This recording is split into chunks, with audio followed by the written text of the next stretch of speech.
Hello everyone, Coach Carol here with another video tutorial. And today's focus is on Claude 3.5 Sonnet, my newest, latest best friend for writing. Today's tutorial will show you some of the extraordinary powers of this AI tool. This is what it says about itself. That Claude 3.5 can streamline your storytelling by providing intelligent, real-time feedback that can transform your ideas into compelling narratives. I believe that. I've tried it.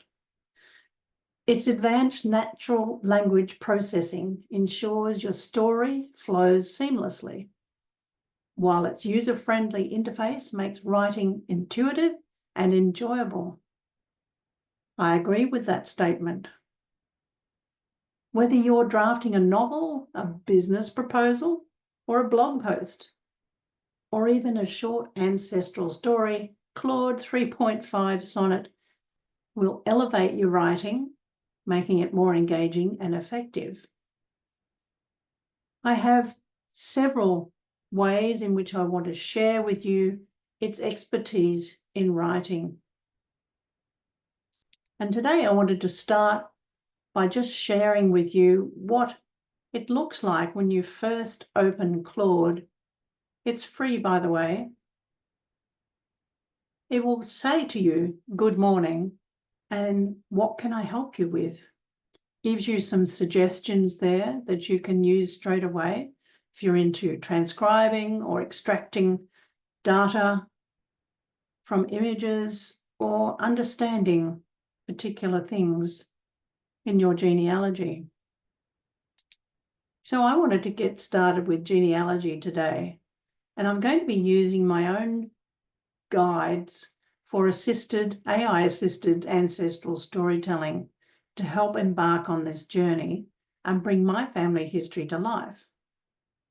So I've got some examples that I want to share with you from that particular document, and I've got these set up in Google Doc.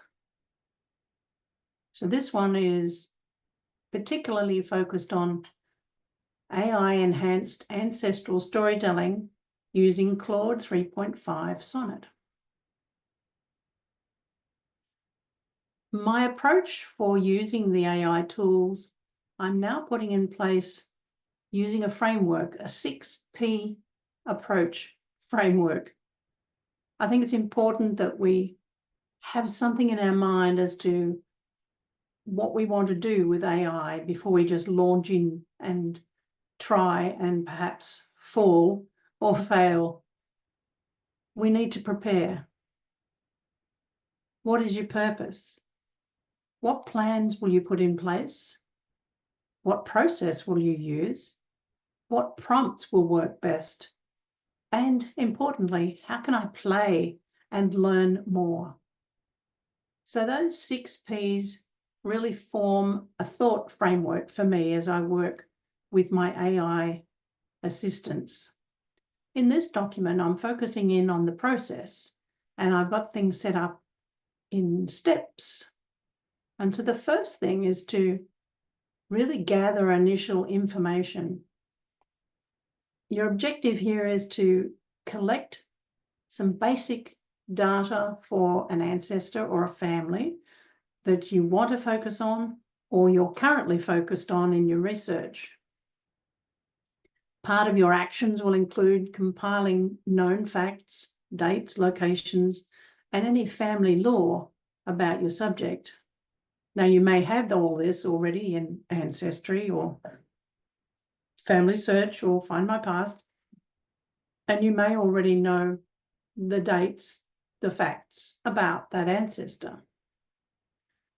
With our first chat with an AI tool, we wanted to help with writing up a story about that ancestor. So I've provided an example prompt here. I want to write about my great-grandmother, Sarah Johnson, born in 1890 in rural Kentucky. Now you substitute wherever you see the square bracket information, put in your own. And the second part of the prompt is, can you organise or help me organise this information and suggest what additional details I might need? So that's the way you speak to the AI. You put that into Claude in this case and see what it comes up with. And then we'll use Claude's suggestions to structure any initial information and identify gaps in our knowledge. And then finally, in this iteration or conversation with the AI tool, you'll want to capture the responses, and you might copy that into a Word or a Google document. So that's the process that I'm going to show you today. I've set it up already, and I've done part of step 1. Let me show you in Claude 3.5. I put in the prompt, and I substituted my ancestor's name and place of birth. And the answer came back from Claude straight away, that it would be happy to organise the information about my great-grandmother, Emma Cutting. And by the way, I've chosen her because it's the anniversary of her death in 1914. So it's given us a little bit of breakdown of the information that I've already provided, the name, the relation, the birth year, and the birthplace, and suggests that to create a more comprehensive biography, you might want to consider family background, parents' names and occupations, siblings, if any, and if you know them already. Who did she marry, when, and any details about her spouse. How many children did they have, names and birth years. Sorry, this is sliding around a little bit today. Did she have a job or a specific role in the household? Where did she live? Any significant experiences or historical events? When and where did she pass away? Cause of death if known? And any stories or anecdotes about her personality, habits or interests? And then some historical context. What was life like in Thruxton, Hampshire in the mid-19th century?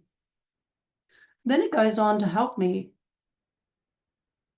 to suggest where I might gather that information from. And of course, I have this information in the background in my Ancestry.com. So census records, birth, marriage and death certificates, local parish records, any family documents, letters or photographs, any information from other family members, and researching local history for Thruxton and Hampshire. So that's a very good start. It's already understanding what it means to begin this journey.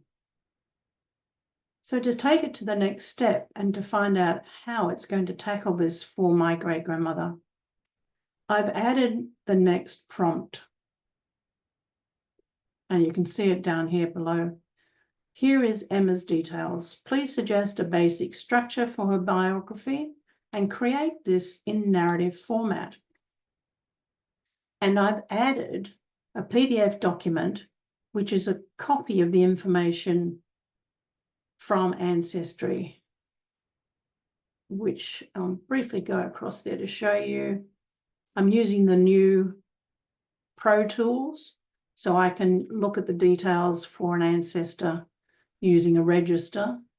And this shows the generation 1 with details of Emma and her husband, the children for that generation, and then below for the other generations. By the way, you can do these for as many generations as you have already in your documentation. I've then downloaded that and I've just put it into Claude as a PDF document. A really fantastic way to give Claude the information that you have already. Now let's see what it can do with that.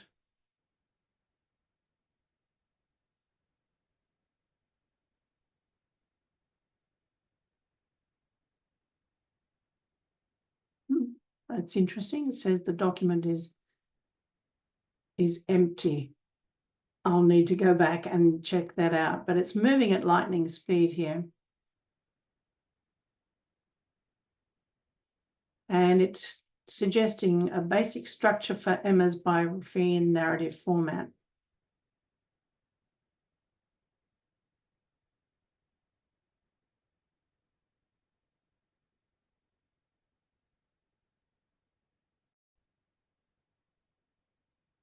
I'm not sure what went wrong with the sharing of that document, so I'm going to go back and give it the information straight into the prompting box. But before I do that, note what Claude has done for me on the right-hand side. It's given me the Emma Cutting biography template with things that I can fill in, with titles for each segment: early life, family life, adult life and career, later years and legacy. And note at the bottom, the biography template is based on limited information. As you uncover more details about Emma Cutting's life, you can expand each section with specific facts, dates, and stories. So let me now go back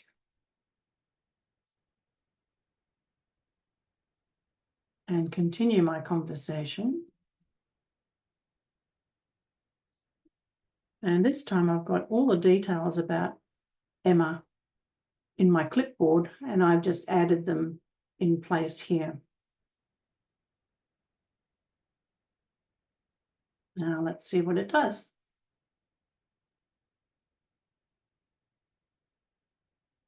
So now you can see it building the story using the template that it suggested a moment ago.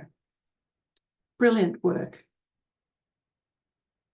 So remember, there's a couple of ways you can give the facts to Claude, either as a document or straight in as copy and pasted text.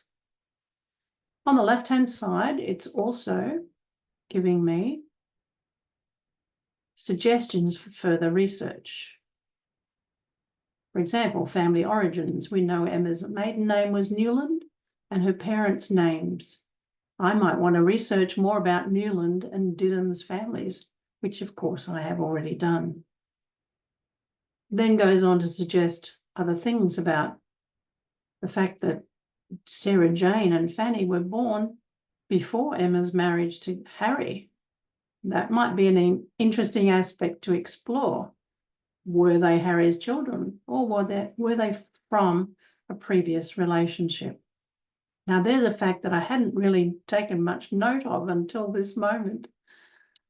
Relocation, the family moved from Hampshire to Surrey. You can investigate what might have prompted this move, perhaps job opportunities or other family connections. Occupation, not much about Emma's occupation, but I do know more about Harry's occupation as an ironmonger, and I can follow through with that. Historical content. Emma lived through significant events like the latter part of the Industrial Revolution, the Boer Wars, and the start of World War I. I could explore how these events might have affected her family. And then number 6, the children's lives. With death dates for some of her children, I could expand on their stories, possibly including their occupations or families. So an interesting way for you to start getting help from an AI tool to build your story. It goes on to give even more suggestions to enrich this biography. The final thing that we'll want to do is to record all this for ourselves. That is, store the response from Claude. So you'll find at the bottom here a copy that you can use, and that will put it into your clipboard, and you can then save that in a Google Doc or a Word doc. You can do the same over here. Or if you want to make sure that you've got all the formatting when you copy it, you can highlight the text and use Control-C to put that into your clipboard. So I hope that that has helped you in thinking about how you can make use of Claude 3.5 to begin writing your ancestral stories. This is just one step in my process. Come and join me for more soon.